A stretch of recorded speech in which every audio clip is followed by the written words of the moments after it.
Vamos continuar falando dessa história da guerra, né? Esse cessar-fogo que foi um acordo entre Israel e o Hamas, começou a valer de fato esse acordo de 4 dias na guerra em Gaza. Os primeiros 24 reféns foram libertados pelo Hamas e também Israel libertou 39 prisioneiros palestinos. E aí, só fazendo um parênteses aqui, né?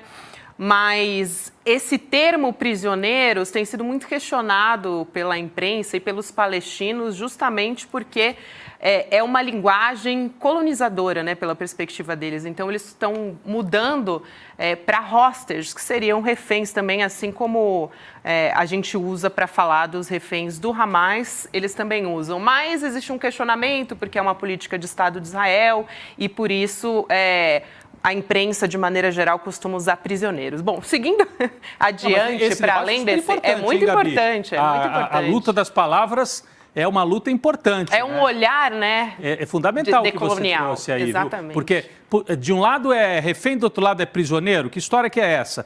É claro, é diferente, porque os palestinos estão presos por um Estado, estão em um sistema prisional. Mas e daí tem alguns... Dos dois lados tem mulheres, tem crianças, tem mulheres e crianças inocentes. E do lado palestino, a Heloísa pode falar muito melhor, porque ela esteve lá e ela acompanhou algumas histórias. Mas, Chico, do lado palestino, o Estado de Israel simplesmente sequestra algumas pessoas e leva para a cadeia sem processo, o que eles chamam de prisão administrativa, que nós tivemos aqui na ditadura brasileira, na ditadura do Pinochet, prisioneiro ou refém na Argentina. Então, o que Israel fez, especialmente nas últimas semanas... passando o rodo, desculpe a expressão, mas é o que eles fizeram ali na Cisjordânia. Foram prendendo gente, levando para cadeia, sem processo. Não tem, a pessoa não sabe nem por que está presa. E muitas crianças. Impressionante. Exatamente. Falando nela, Elô está entre nós. Boa noite, Elô.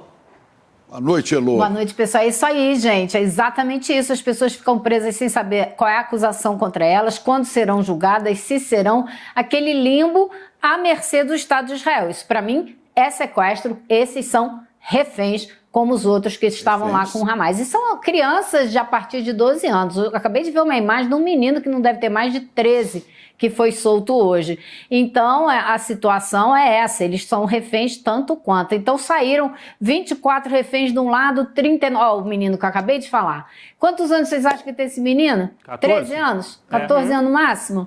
É uma criança, né? E quanto tempo estava preso? Quem sabe quanto tempo ele estava preso, né? Então, a gente viu hoje uma sequência de imagens de mulheres e crianças palestinos sendo soltos e também as imagens de idosos e crianças que saíram, que eram reféns do Hamas. Alguns deles israelenses, sim, sendo que pelo menos 4 de cidadania alemã, muitos idosos e também 4 crianças mesmo, uma de 2 anos, outra de 4, outra de 9, outra de 5, então também tinha criança do lado de lá. Então, situação difícil para todo mundo. A diferença é que, como o Rodrigo falou, Israel está passando o rodo, prendendo Deus e todo mundo, mais de 3 mil presos na Cisjordânia desde que começou essa ofensiva militar no dia 7. Então, vão soltar agora 150, já prenderam mais de 3 mil, hoje foram lá e invadiram as casas de algumas das mulheres que iam ser liberadas, tomaram o telefone celular das famílias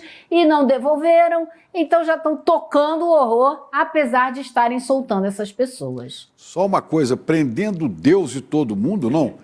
Matando Deus e prendendo todo mundo, porque estão matando Deus, né? Isso. Estão matando o Deus e criança, o menino Deus, o menino Jesus, seja lá que nome você queira dar, mas estão matando. E outra coisa, os prisioneiros, os reféns de Israel, não são só esses não, Elô, você sabe como a gente já falou isso aqui, esses todos que estão confinados no sul da faixa de Gaza, são reféns de Israel e de Netanyahu, porque não podem sair dali e viver o terrorismo de saber que é o próximo passo. Eu vi hoje que depois desta trégua para troca de pessoas, né, de prisioneiros, reféns, seja lá o que for, que depois disso aí, Israel vai começar a incursão no sul de Gaza, sobre uma população completamente indefesa e confinada ali, como estavam os brasileiros, que eu chamava de refém ali, porque não deixava sair de lá.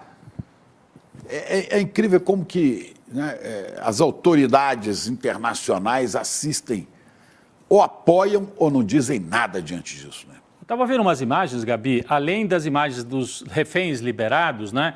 Em Israel, a televisão, claro, mostrou, deu destaque, evidentemente, mas isso a gente compreende os reféns israelenses que estavam na mão do Hamas. Mas a gente tem as imagens também dos palestinos liberados e de palestinos que não foram liberados. Elô, eu queria que talvez você comentasse isso. A gente viu imagens de gente tentando voltar para suas casas. Não é o pessoal que estava refém, não. O pessoal que as casas foram bombardeadas, aí, ó, cessar fogo. Vamos tentar voltar para ver o que sobrou. Né? São imagens muito, muito fortes, né, Elô? Não sei se a gente tem...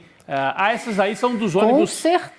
Essas são dos ônibus realmente dos reféns, essas são dos ônibus que saíram, que na hora que cruzaram a grade lá do presídio de Offer, o Estado de Israel soltou um monte de bomba de gás para dispersar as pessoas que estavam lá esperando a libertação desses reféns. Veja só você, disse que ninguém pode comemorar. Mas, Rodrigo, o que aconteceu hoje é que as pessoas começaram a voltar em direção ao norte. Atrás de quê? Atrás dos seus pertences, para ver o que sobrou em casa, se sobrou alguma coisa, uma roupa para se agasalhar do inverno, procurar corpos dos seus parentes, ver se sobrou alguém da família. Eu vi uma menina recolhendo a caixa de lápis de cor, a caixa de canetinha e de lápis, sabe? Então, e o que aconteceu? Na hora que eles começaram a caminhar em direção ao norte, foi debaixo de tiro do exército israelense. Um monte de gente teve que sair correndo, porque eles já disseram que está proibido ir na direção do norte, para o norte da faixa de Gaza, que lá já é território do exército de Israel e ninguém mais vai entrar.